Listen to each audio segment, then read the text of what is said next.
Hello students, आज हम 9th class की साइंस की वर्कशीट नंबर 16 कर रहे हैं। ये 11 अगस्त के लिए आई है। इसमें हम एलिमेंट के बारे में पढ़ेंगे। चलिए बच्चों शुरू करते हैं। इससे पहले हमने सॉल्यूशंस के बारे में पढ़ा था। आज ज्ञान और जिज्ञासा हमें एलिमेंट और कंपाउंड के बारे में समझा रहे हैं। जिज्ञासा दीदी, till now we have learned that the substances like suspension, colloids and the solutions are impure substances. Do pure substances really exist? If yes, then how? ज्ञान जानना चाहता है क्या वास्तव में कोई प्योर सब्सटेंस भी है या सिर्फ हमारे चारों तरफ इम्प्योर सब्सटेंसेस ही हैं। जिज्ञासा उसे समझाती है, ज्ञान many of the substances around us are in fact present in the pure forms only. They are of two types, कि हमारे चारों तरफ जो भी सब्सटेंस मिलते हैं वो प्योर फॉर्म में होते हैं। उन्हें दो में कैटेगराइज करते हैं, एलिमेंट्स और कंपाउंड्स। एलिमेंट्स की एग्जांपल हैं gold, silver, iron, aluminium, oxygen and carbon, जबकि कंपाउंड की एग्जांपल हैं ग्लूकोज और water. Elements are the basic form of matter which cannot be divided further into simpler form by any chemical reaction. Element ऐसे substances को कहते हैं जिन्हें हम किसी भी प्रोसेस से तोड़कर और फर्दर पार्ट्स नहीं कर सकते हैं। Generally, these are classified into metals, non-metals, and metalloids on the basis of their property. All of these are very useful for us. इनको हम इनकी प्रॉपर्टीज़ के बेसिस पे मेटल्स, नॉन मेटल्स और मेटलॉइड्स में कैटेगराइज करते हैं। सबसे पहले मेटल्स की प्रॉपर्टीज़ देखेंगे। These are solid and lustrous.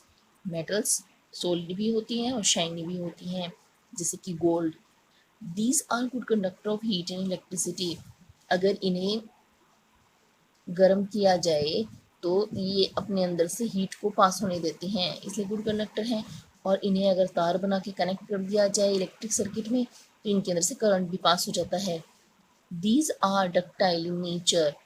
ये डक्टाइल है, इनसे वायर बनाए जा सकते हैं, जैसे gold, copper, aluminium. These are malleable in nature. ये मेलिएबल भी हैं, can be beaten into sheets, और इनसे शीट्स बनाई जा सकती हैं। These are sonorous. अगर इन्हें किसी चीज़ से तेज टकराया जाए तो ये रिंगिंग साउंड प्रोड्यूस करती हैं। Produce ringing sound on heating.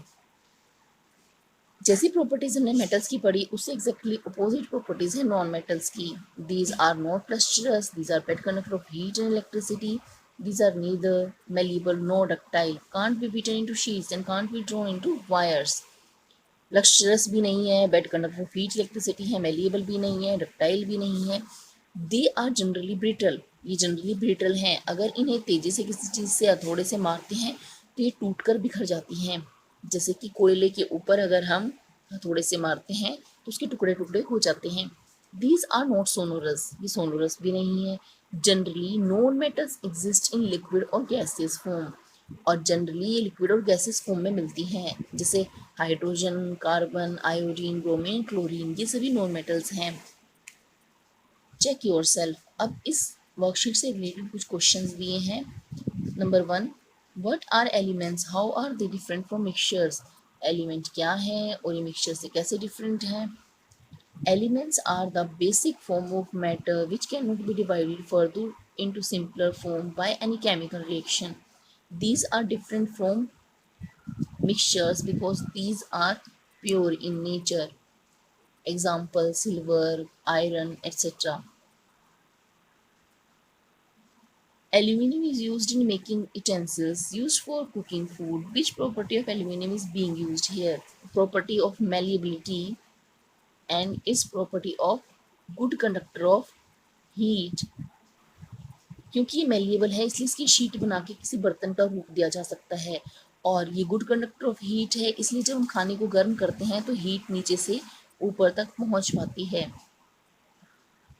Question number 3, can we use carbon to make wire for household usage, why or why not, explain. No, we can not use carbon for make because when we will stretch the carbon it will break down because it is brittle in nature. इसमें हम बताएंगे कि carbon brittle होता है, उससे wire नहीं बनाई जा सकती। It is non ductile nature. Question number 4, define malleability and ductility. Ductility is the property of metal by which it can be drawn into wires, and malleability is the property of elements by the help of which it can be beaten into sheets. अच्छा बच्चों, आज की worksheet में इतना ही करना है। जल्द ही next worksheet के सॉल्यूशन के साथ मिलेंगे।